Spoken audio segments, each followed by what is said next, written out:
के एतबार से उनका काम हो जाएगा। आखिरत के एतबार से ईमान शर्त है, आखिरत के एतबार से ईमान शर्त है। जो ईमान वाला होगा, मोमिन होगा, हमारी दुआ उसी की आग में कबूल होगी।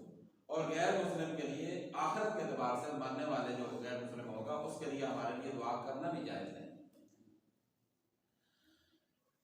मोहतरम हजरात, अल्लाह रब्बुल इज्जत की जो रहमत है वो बहुत वसी, बहुत ज़्यादा वसी है।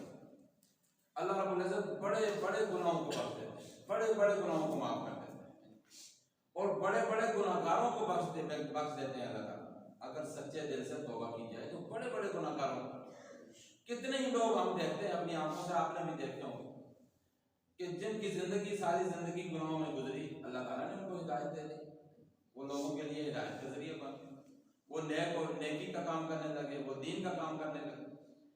तो अल्लाह रब्बुल इज्जत जिसको चाहते हैं वो हिदायत दे देते हैं। लेकिन ये हिदायत का के लिए एक चीज़ आम तौर पर तमाम उलमाए किराम भी बताते हैं, एक चीज़ ज़रूरी है, वो है दिल की इनाबत। इंसान के दिल के अंदर आजिज़ी हो, अकड़पन और क्या कहते हैं उसको, गुरूर, तकब्बर ना हो, आजिज़ी हो तो अल्लाह ताला से बंदे को हिदायत दे देते हैं, उसके दिल को नरम कर देते हैं, उसके दिल को फेर देते हैं। और अल्लाह ताला ने बड़े बड़े गुनाहगारों को माफ़ किया। किताबों में मिलता है हज़रत वाशी रज़ी अल्लाह अन्हु, उन्होंने हज़रत हमज़ा रज़ी अल्लाह अन्हु को शहीद किया था, कत्ल किया था।